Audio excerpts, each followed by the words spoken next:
Russia-Ukraine war. Key things to know about the conflict. Russian troops are pressing their offensive across Ukraine, pounding populated areas with artillery and airstrikes and deploying siege tactics honed in Syria and Chechnya, where opposing cities were reduced to rubble. Russian troops are pressing their offensive across Ukraine, pounding populated areas with artillery and airstrikes and deploying siege tactics honed in Syria and Chechnya, where opposing cities were reduced to rubble. The bombardment has intensified as units fan out to prepare for an assault on Kyiv, a major political and strategic prize for Russian President Vladimir Putin, but one that ground troops would pay dearly to take. Ukrainians have vowed to annihilate any Russian forces who enter, but they themselves are likely to face days or weeks of murderous shelling before any tanks roll in. The war has expanded to areas closer to NATO members Poland and Romania, with Ukrainian authorities saying Russian airstrikes hit in the cities of Ivano-Frankivsk and Lutska. Meanwhile, residents in besieged areas, like the surrounded port city of Mariupol, have faced so much firepower they can't even bury the dead. Ukrainian President Volodymyr Zelensky has accused Russia of kidnapping the mayor of another, occupied city, calling it a new stage of terror. The West has ramped up economic pressure on Russia, as the US and its allies downgraded Russia's trade status, the latest in efforts to further isolate Russia for the invasion. The war has forced more than 2.5 million people to flee Ukraine, while others seek refuge in basements, subway stations and underground shelters. Here are some key things to know about the war. What's happening on the ground in Ukraine? Ukrainian authorities have warned of a humanitarian catastrophe in Mariupol, which has been encircled by Russian forces and cut off from deliveries of food and medicine. Repeated attempts to bring in food and evacuate civilians from Mariupol have been cancelled due to relentless Russian fire, while Moscow accuses the Ukrainians of violating ceasefires. Mariupol's mayor says the 12-day assault has killed over 1,500 people. Mariupol officials said late Friday that 1,582 people had been killed in the 12 days since the siege began. There is a humanitarian catastrophe in the city and the dead aren't even being buried, Mariupol's mayor's office said in a statement Friday, calling for Russian forces to lift the siege. The Ukrainian embassy in Turkey says a group of 86 Turkish nationals, including 34 children, are among those sheltering in a mosque in Mariupol. Elsewhere, Zelensky said the mayor of the city of Melitopol, west of Mariupol and near Crimea, was kidnapped, equating it to the actions of ISIS terrorists. They have transitioned into a new stage of terror, in which they try to physically liquidate representatives of Ukraine's lawful local authorities, Zelensky said in an overnight video address. Kirill Tymoshenko, the deputy head of Ukraine's presidential office, posted a video which he said shows armed men carrying Mayor Ivan Fedorov across a square. Russian forces captured Melitopol, with a population of 150,000, on February 26. The prosecutor's office of the Luhansk People's Republic, a Moscow-backed rebel region in eastern Ukraine, accused Fedorov on its website of terrorist.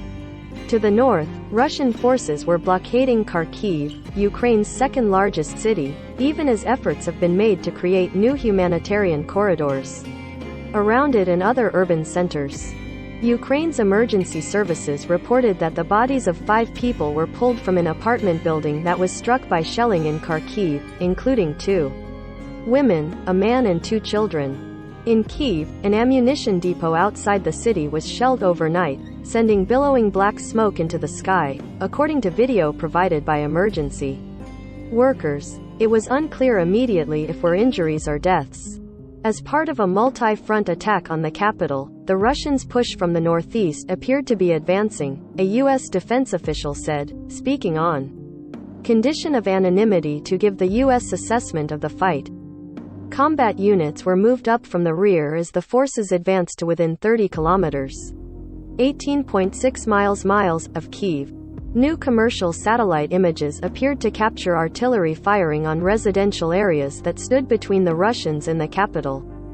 The images from Maxar Technologies showed muzzle flashes and smoke from big guns, as well as impact craters and burning homes in the town of Moshin, 33 kilometers (20.5 miles) from Kyiv, the company said.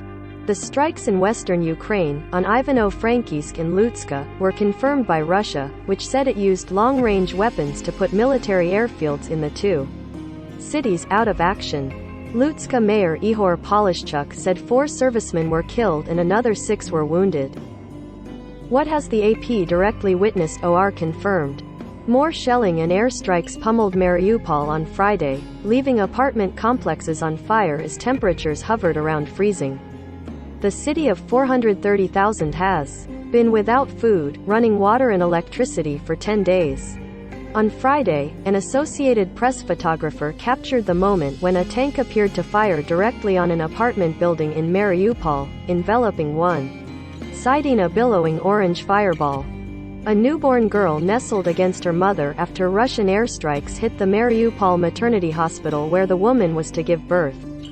Mariana Vyshegorskaya had her baby, Veronica, via cesarean section in another hospital on the city's outskirts a day after the Wednesday attack at hospital shocked the world. In Bereshivka, a village east of Kyiv, people surveyed damage and boarded up windows after a Russian bombing reduced a restaurant and a cinema to hanging. Metal, dust, glass and other debris. Ivan Murzik, a 62-year-old resident, said, "Putin created this mess, thinking he will be in charge here. Ukrainians are a free nation. We are not going away from here and we don't want to see any Russian here." Are people being safely evacuated from Ukraine? Ukrainian authorities said there are plans for several evacuation and humanitarian aid delivery routes. The top priority remains freeing people from the city of Mariupol and getting aid to its desperate population. Buses were being sent Friday to multiple Kyiv suburbs to bring people to the capital, where authorities say half of the metropolitan area's population, or around 2 million, has already fled. There were also efforts to create new humanitarian corridors around the cities of Kherson in the south, Chernihiv in the north and Kharkiv in the east. Russian forces were blockading Kharkiv and pushing their offensive in the south around 3 cities and towns, including the hometown of Ukraine's president. Kryvyi Rih. Are more sanctions against Russia happening? U.S. President Joe Biden announced an agreement Friday with other nations to revoke Russia's most favored nation trade status, which would allow for higher tariffs to be imposed on Russian imports. The U.S. also banned imports of Russian seafood, alcohol and diamonds. Western nations have been largely united in punishing Russia economically. French President Emmanuel Macron said Friday the European Union will continue applying pressure to Moscow and consider all options for more sanctions if Putin intensifies bombing and lays siege to Kyiv. Follow the app's coverage of the war between Russia and Ukraine. https://apnews.com/hub/Russia-Ukraine